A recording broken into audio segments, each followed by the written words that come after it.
नमस्कार दोस्तों, मैं मीना के गीत यूट्यूब चैनल में आप सभी के दिल से स्वागत करती हूँ। मैं आप सबके बीच में लाना चाहती हूँ सोहर उठान गीत।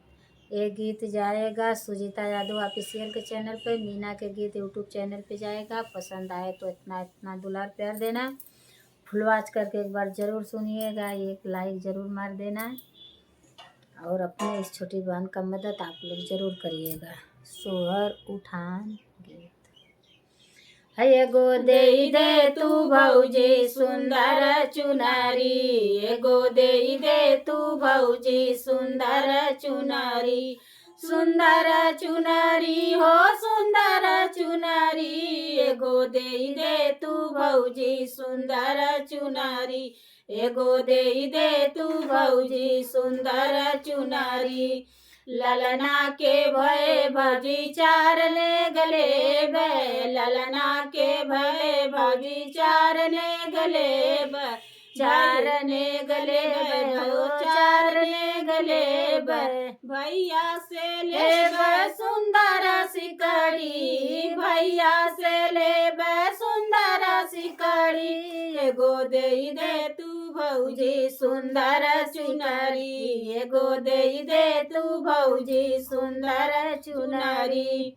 जब से तू आऊ भौजी हमरे भावनावा, जब से तू आऊ भौजी हमरे भावनावा, हमरे भावनावा भौजी हमरे भावनावा, खुशियाँ से भर गई हमार बखरी, खुशियाँ से भर गई हमार बखरी, दे तू भौजी सुंदर चुनरी, एगो दे तू भौजी सुंदर चुनरी।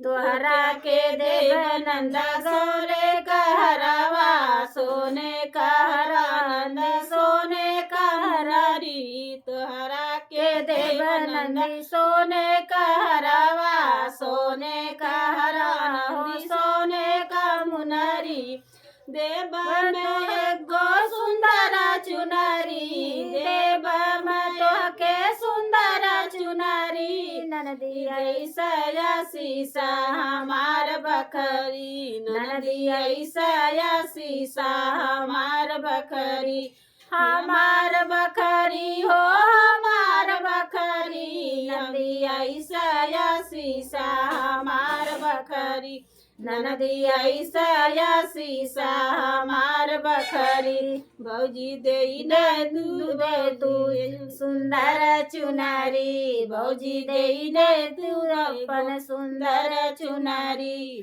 तोहरा से ले भौजी सुंदर चुनरिया, भैया से ले सुंदर सिकड़ी, भैया से ले सुंदर सिकड़ी, एगो दे तू भौजी सुंदर चुनरी, एगो दे तू भौजी सुंदर चुनरी, नंदी ऐसा शीशा हमार बखरी।